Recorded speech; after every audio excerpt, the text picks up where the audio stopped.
It would be great if the Democrats would do what's right for our country for a change, because they really are there.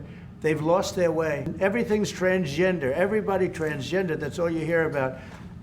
Now, that's why we won the election in record numbers.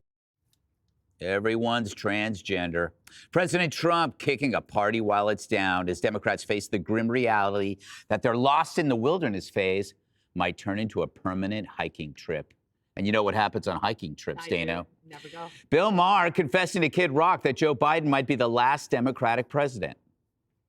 I don't know if we'll ever see a Democrat president again, because I just don't think they are of a mind that that can happen without it ruining the country. So they convince themselves they have to do it.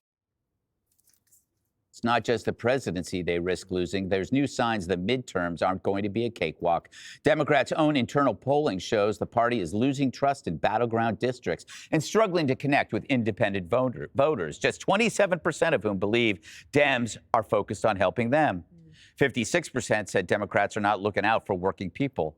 But the crusty old socialist thinks a dose of fear will help right the ship. These are, the scariest times in my lifetime. That's all. I mean, I think that's objectively the truth. It is not just they want to give tax breaks to billionaires and cut programs for working people. You combine that with the power of the oligarchy in general. You combine that with Mr. Musk owning Twitter. He is now trying to end what the founding fathers were pretty smart about, creating a form of government where there were checks and balances. What man has his leg sitting under another leg? That's what's wrong with America. But it couldn't be scarier than what this Democrat posted on her social media.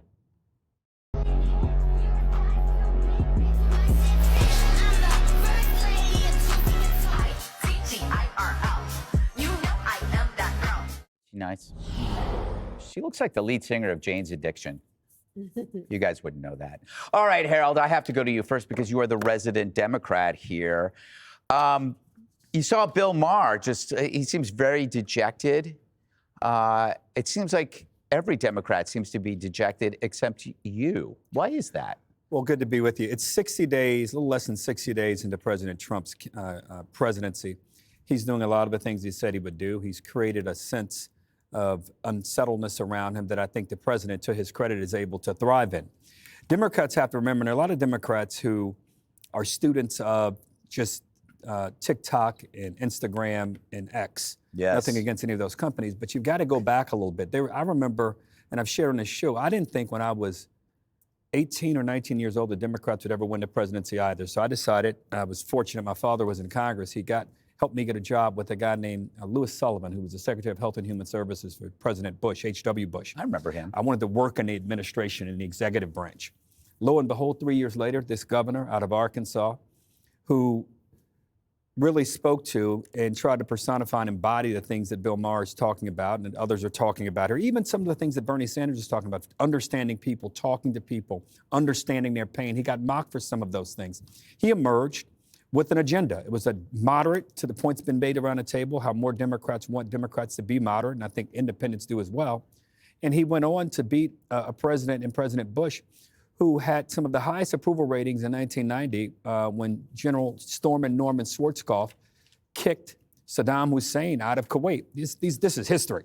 And the country rallied around Bill Clinton because of the economy. Democrats have to get back to common sense. I think the most important thing President Trump says, and Jesse, you say it a lot, Greg, you say it a lot, everybody around the table says it a lot, is common sense things, common sense themes.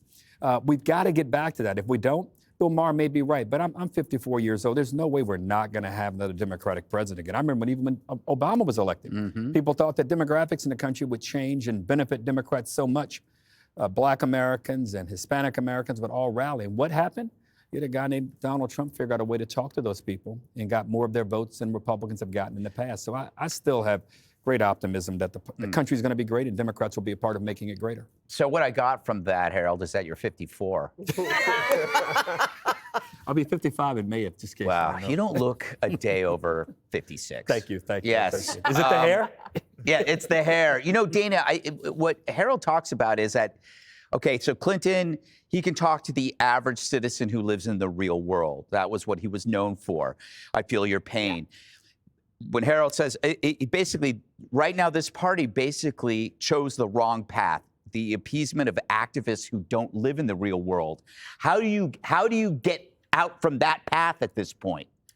Well, I think that the fact that they were willing to put out their own terrible polling as sort of maybe a shock to the system, to let people know that even they see it, or that things are so bad that they were willing to do that. And that's all, of course, funded by Arabella Advisors, which we've heard about before.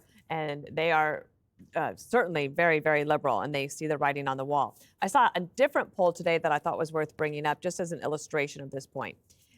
John Ossoff is a senator from Georgia. He won in that race. He's up for re-election again in 2026. That's going to be a close one. Republicans should pick that one back up. Now, last week or last month, he was at 44-44 in the polling with a generic Republican, whoever it's going to be. Then the pollster asked a follow-up question. What if you knew that John Ossoff voted against protecting girls' sports from transgender males? How would you vote then? And it changes immediately to 52-38 for the generic Republican. So that's why you see some of this movement from the Democrats.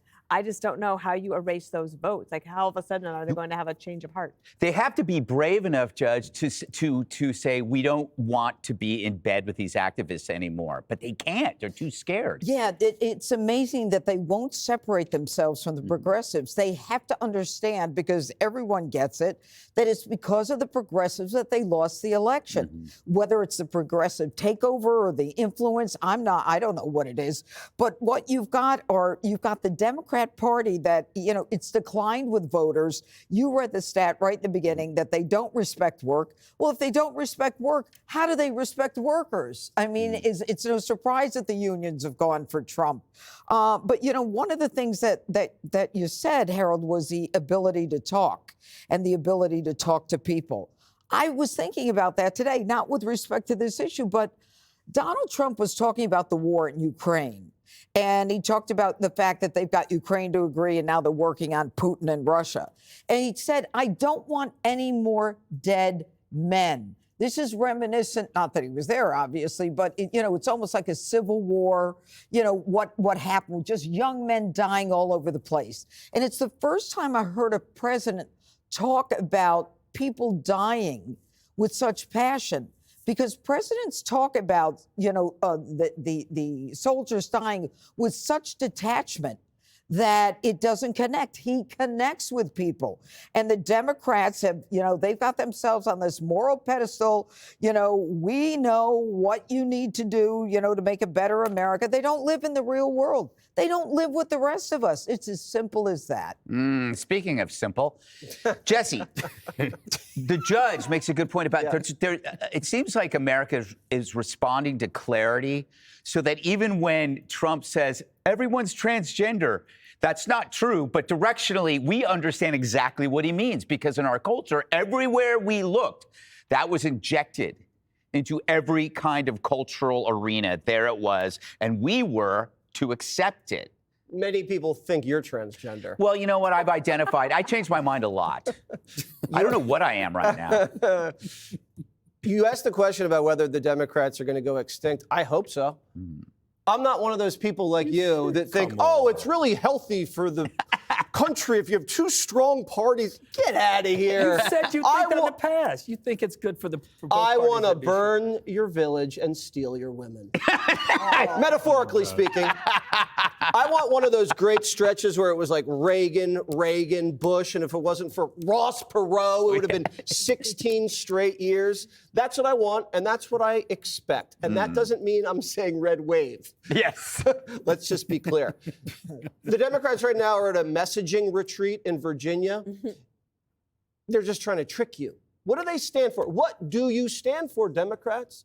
Do you even stand for fighting climate change? Because you're torching Teslas and you stole all the money from the Green New scam. Those were the progressives. Do you stand for education? No, you shut the schools down and you don't even talk about test scores. Do you stand for health? Look at yourselves. Obviously, you're not Maha. Do you stand for border? Do you stand for public safety? Obviously not. Do you stand for the middle class doing well? No. Bidenomics, cost of living. You're okay with factories in China and Canada and Mexico. You've done nothing about it. The Democrats don't stand for anything. They don't even stand for progress. You've said it, Greg. Yeah, they don't even stand for the flag. They can't even build a reservoir or a railroad or any electric charging station. Greg, it is so bad. They are making an 82-year-old woman look like Fraggle Rock and dance for donations. That is awful. And before we go, I think the analogy is the man sitting on his own leg. Yes. How can you get up and do anything if you're sitting on his leg's going to fall asleep? Right. No real man sits like that. And Bernie shouldn't be sitting like that either. Yes. Where are they? A public library? It looks like a library. Yeah. Looks like a library. All right. You don't get off that guy's case. Yeah, poor Bernie. He had to keep his That's leg your down. party, America.